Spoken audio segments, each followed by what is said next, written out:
This is section 6.5, solving equations using the zero-factor property. Now we are finally going to see and understand why we have been factoring so much. We're finally going to see a use for this. So in general, what we're going to be doing is we're going to be solving a quadratic equation.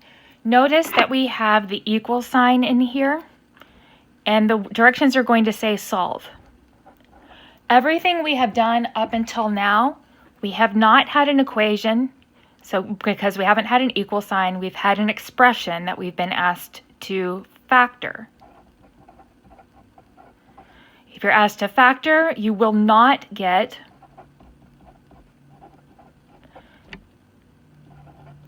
something like x equals 5, okay? Because you'll just end up with something factored. You're not going to be able to solve for x. But when you're solving, you might end up with x equals 5. Okay, so when you have the equal sign, that's when we're going to be solving. Now what we end up using most of the time is what we call the zero-factor property. And this is something you know, but you may not have thought about it in this form. It says if two things are multiplied together and we get 0 as an answer, then either A or B or possibly both equals 0. Now, if you think about it, the only way to end up with 0 as an answer to a multiplication problem is if one of the things you're multiplying is 0. There's no other way to get a 0 in multiplication. Okay, so what steps do we use to solve a quadratic equation? 3 of these 4 steps are pretty easy. We're going to get a 0 on one side of the equation, because if we don't have a 0, then we can't use the zero-factor property, and then we end up with something that's very, very, very difficult, if not impossible, to solve in that form. Here's the tricky one. Factor completely. So we're going to have to make sure that whatever we end up on this side of the equation, that we factor it completely. And remember, factoring means we're rewriting something as what is overall a multiplication problem. And this requires a multiplication in order to be able to use it, okay? And then use the zero-factor property to create smaller equations. This is really easy. It's hard to explain without an example. And then we're going to solve each small equation to find the solution or solutions. Generally speaking, you're going to have as many answers as your largest exponent.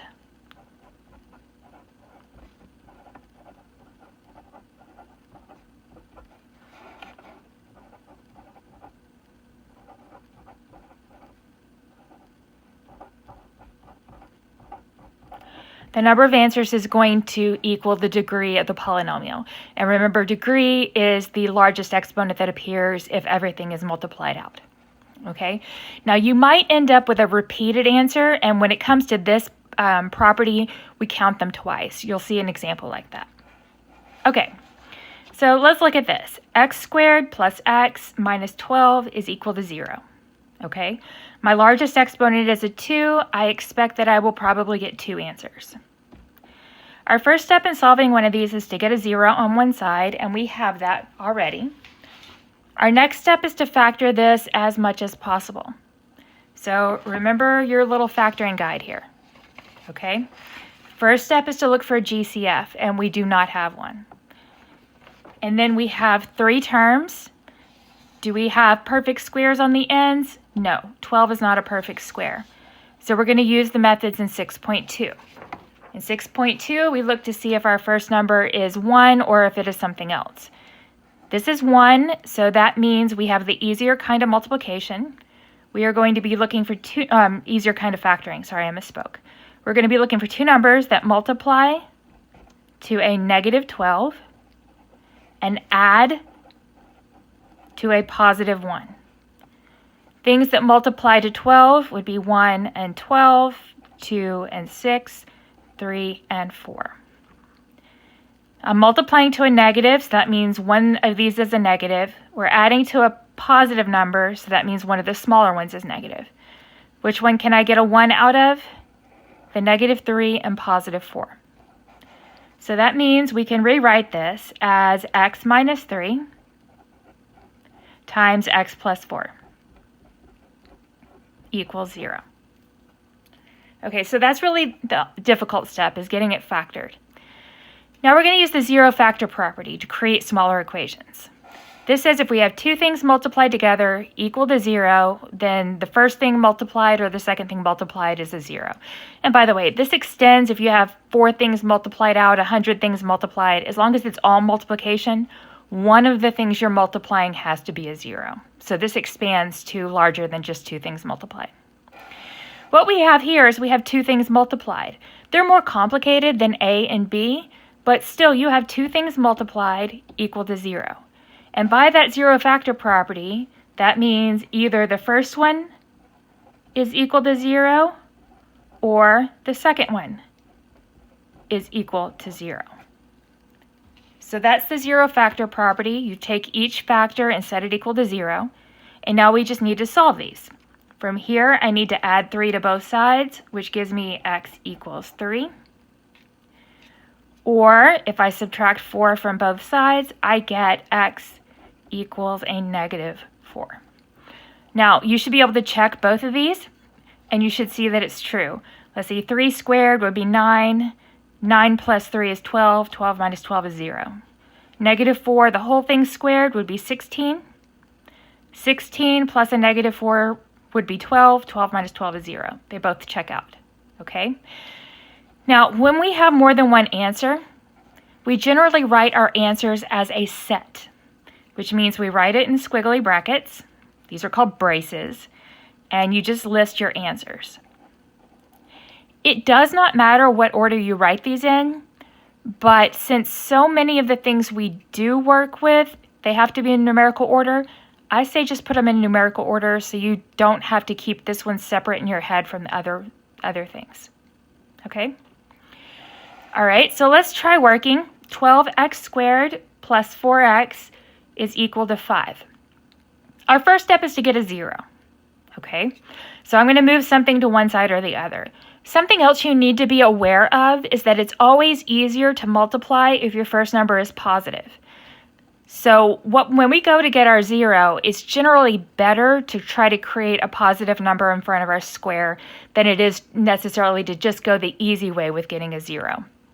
In this case, since this is positive, I'm going to subtract 5 from both sides to get 12x squared plus 4x minus 5 is equal to 0.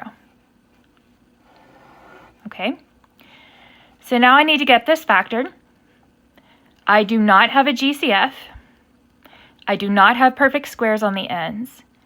So I'm going to 6.2, and since this is not a 1, I have to use the more difficult method. I'm going to multiply 12 and negative 5 together to get negative 60. So I'm looking for 2 numbers that multiply to a negative 60 and add to a positive 4. I'm going to list things that multiply to 60. 1 and 60, 2 and 30, 3 and 20, 4 and 15, 5 and 12, 6 and 10, and that's going to be it. 7 doesn't work, 8 doesn't work, 9 doesn't work, and then you're at 10. We're multiplying to a negative number, so one of these two sides has to be negative. Since we're adding to a positive number, it would be your smaller numbers that need to be negative. So which of these will give you a 4 when you add them together? Negative 6 and positive 10. So since this is the more difficult type of factoring, we need to rewrite this 4x using these two values. So that gives me 12x squared minus 6x plus 10x minus 5 is equal to 0. Okay, now it's a factoring by grouping. I have the plus in the middle. So group the first 2, group the second 2. From the first grouping, I can factor out a 6 and an x, leaving 2x minus 1, plus, from my second group, I can factor out a 5, and I get 2x minus 1 equal to 0. Now I do have the same thing here and here, so I factor that out, or one way we talked about it is write it down once, and then make a set of parentheses out of what we have left. Okay, so we finally have this factored, and it's factored completely. Now we get to set each of these two factors equal to 0 and solve. So that gives me 2x minus 1 equals 0, or 6x plus 5 equals 0.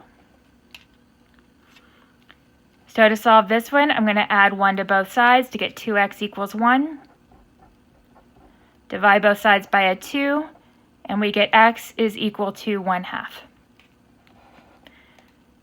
Here, I'm going to subtract 5 from both sides to get 6x equals a negative 5. Divide both sides by a 6, and we get negative 5 over 6. So our two answers are negative 5 over 6 and positive 1/2.